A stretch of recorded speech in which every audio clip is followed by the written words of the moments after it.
Hello friends, આજે બનાવીશું ખૂબ જ હેલ્ધી, સ્વાસ્થ્ય માટે વરદાન સમાન, ઉનાળામાં પેટની સમસ્યાને દૂર કરે અને પેટમાં ઠંડક આપે એવું જુવારનું સૂપ. તો સૌથી પહેલાં લઈશું આપણે 1 કપ જેટલો જુવારનો લોટ. આ લોટ રૂટીનમાં આપણે જે જુવારના રોટલા કરવા માટે દળાવતા હોઈએ એ જ લોટ લેવાનો છે, કોઈ જાડો કે ઝીણો લેવાનો નથી. અહીંયા લોટને મેં ચાળી અને ચોખ્ખો કરીને લઈ લીધો છે. ત્યાર પછી 1 કપ લોટની સામે આપણે અહીંયા 1 કપ જેટલું પાણી ઉમેરવાનું છે અને સારી રીતે મિક્સ કરી લઈએ. આ રીતે એકદમ સરસ રીતે મિક્સ કરી લેવાનું, જેથી એના અંદર બિલકુલ ગાંઠા કે લમ્સ ન રહે. અહીંયા મિશ્રણ થોડું ઘાટું લાગે છે, તો ફરી આપણે અડધા કપ જેટલું પાણી ઉમેરીશું અને સરસ રીતે મિક્સ કરીશું. અહીંયા તમારે થોડું પાણી વધારે કે ઓછું જોઈ શકે, કેમ કે કેટલું પાણી જોશે એ જુવારના લોટ ઉપર ડિપેન્ડેડ હોય છે. ત્યાર પછી ગેસ ઓન કરીશું અને ગેસ ઉપર એક પેન મૂકીશું. પેન થોડું ગરમ થાય એટલે આપણે એમાં 1 ચમચી જેટલું ઘી ઉમેરવાનું છે.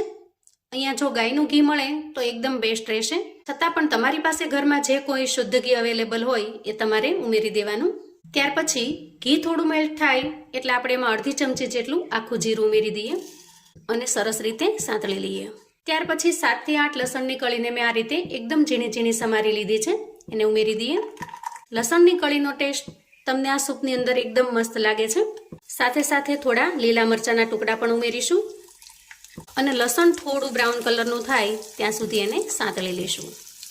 ત્યાર પછી ઉમેરીશું પિંચ ઓફ એટલે કે થોડી અમથી ચપટી જેટલી હિંગ. એનાથી પણ સૂપનો ટેસ્ટ એકદમ લાજવાબ બને છે અને સારી રીતે મિક્સ કરી લઈશું. હવે જુઓ, અહીંયા થોડી વારની અંદર જ લસણની કળીઓ સરસ રીતે શેકાઈ ગઈ છે, થોડી બ્રાઉન કલરની થઈ ગઈ છે. એ સમયે એક મીડિયમ સાઇઝની ડુંગળીને મેં એકદમ ઝીણી ઝીણી સમારી લીધી છે, એને ઉમેરી દઈએ. ડુંગળીને અહીંયા એકદમ ઝીણી સમારી લેવાની, જેથી સૂપમાં સરસ રીતે મિક્સ થઈ જશે. અને હવે ડુંગળીને પણ સરસ રીતે મિક્સ કરી લઈશું અને ડુંગળી થોડી અમથી કલર ચેન્જ કરે, થોડી બ્રાઉન કલરની થાય ત્યાં સુધી એને સાંતળી લઈશું. તો મિત્રો, જુવારના ફાયદા વિશે તો તમે જાણતા જ હશો, કેમ કે જુવાર ખૂબ જ સ્વાસ્થ્યવર્ધક છે, ગ્લુટન ફ્રી છે, ફાઇબર, પ્રોટીન અને ખનિજોથી ભરપૂર અનાજ છે, જે વજન ઘટાડવામાં, પાચન સુધારવામાં તેમજ ડાયાબિટીસને નિયંત્રિત કરવામાં પણ ખૂબ જ મદદ કરે છે. વળી વિટામિન બી કોમ્પ્લેક્સનો ખૂબ સારો સોર્સ પણ છે. અને સૌથી મહત્વની વાત કે જુવાર એ શાકાહારી લોકો માટે પ્રોટીનથી ભરપૂર ખોરાક છે. હવે જુઓ, અહીંયા ડુંગળીનો કલર ચેન્જ થઈ ગયો છે અને થોડી બ્રાઉન કલરની થઈ ગઈ છે. તો આ સમયે આપણે 1 ચમચી જેટલા સફેદ તલ ઉમેરીશું અને સરસ રીતે મિક્સ કરી લઈશું.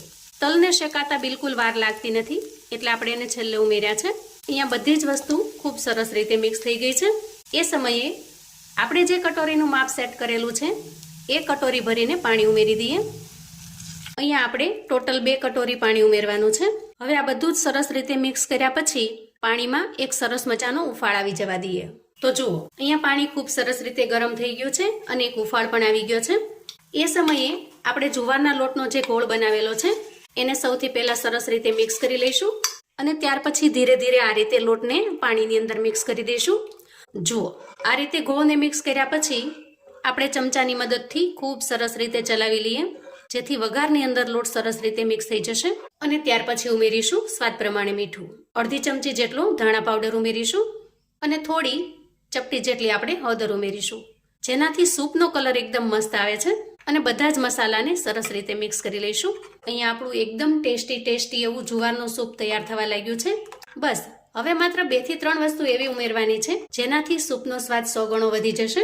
તો હવે અડધી ચમચી જેટલા આપણે ચીલી ફ્લેક્સ ઉમેરીશું અને છેલ્લે ઉમેરીશું એકદમ ઝીણી સમારેલી કોથમીર અને સરસ રીતે મિક્સ કરી લઈશું. ગેસની ધીમી ફ્લેમ ઉપર અંદાજે 1 થી 1.5 મિનિટ સુધી આપણે આ સૂપને સરસ રીતે થવા દઈશું, જેથી લોટ ખૂબ સરસ રીતે પાકી જશે અને સૂપ એકદમ સરસ ટેસ્ટી એવું બનીને તૈયાર થશે. જુઓ, જોતાં જ આપણને પીવાનું મન થઈ જાય એટલું સરસ ટેસ્ટી એવું બને છે અને સ્વાસ્થ્ય માટે તો વરદાન સમાન છે મિત્રો. આ જુવારનું સૂપ ડાયાબિટીસ કે ડાયટ કરતા લોકો માટે એકદમ બેસ્ટ ઓપ્શન છે. વળી પચવામાં સહેલું અને પાચન શક્તિ પણ સુધારે છે, એટલે કે શરીર માટે તો ખૂબ જ ફાયદાકારક છે. તો અહીંયા અંદાજે 1 થી 1.5 મિનિટ સુધી આપણે સૂપને સરસ રીતે થવા દીધું છે અને હવે આપણે ગેસની ફ્લેમને બંધ કરીશું અને ગરમા ગરમ સૂપને સર્વ કરી લઈશું. હેલ્ધી હોવાની સાથે સાથે આ સૂપ ખૂબ જ ટેસ્ટી પણ બને છે ખરેખર ઘરના નાના મોટા સૌને ખૂબ પસંદ આવે એવું ટેસ્ટી બને છે. ઓછી ભૂખ હોય અથવા તો પેટમાં પાચનની સમસ્યા હોય ત્યારે તમે આ સૂપ બનાવીને તૈયાર કરી શકો છો. હવે આ ગરમા ગરમ સૂપને પીરસવા માટે આપણે ઉમેરીશું અડધા લીંબુનો રસ અને સરસ રીતે મિક્સ કરી લઈશું. તો અહીં આપણું એકદમ સરસ મજાનું ચટપટું, ટેંગી, પચવામાં હળવું અને ટેસ્ટમાં લાજવાબ એવું જુવારનું સૂપ બનીને તૈયાર છે. પેટમાં અપચા જેવું લાગતું હોય, કશું ખાવાનું મન ન થતું હોય, તમે આ સૂપ બનાવીને તૈયાર કરી શકો છો. ખરેખર આનાથી તમને 100% ફાયદો થશે. તો આવું અવનવું જાણવા માટે અને મને સપોર્ટ કરવા માટે ચેનલ પર જો તમે નવા છો તો પ્લીઝ ચેનલને સબસ્ક્રાઇબ કરો. વિડીયો ગમે તો લાઈક અને શેર કરો. તમારા સગા સંબંધી મિત્રોને પણ આપણી આજની એકદમ ટેસ્ટી, પચવામાં હળવી એવી જુવારના સૂપની રેસિપી ચોક્કસથી મોકલી આપજો, જેથી એ લોકો પણ બનાવીને તૈયાર કરી શકે, એન્જોય કરી શકે અને ઉપયોગમાં લઈ શકે. કોમેન્ટમાં મને ચોક્કસથી જણાવજો મિત્રો કે આજની આ જુવારના સૂપની રેસિપી તમને કેવી લાગી છે. આ રેસિપી તમારા માટે કેટલી ફાયદાકારક છે એ પણ મને ચોક્કસથી જણાવજો. ફરી મળીશું એક નવી રેસિપી સાથે. ત્યાં સુધી આવજો મિત્રો.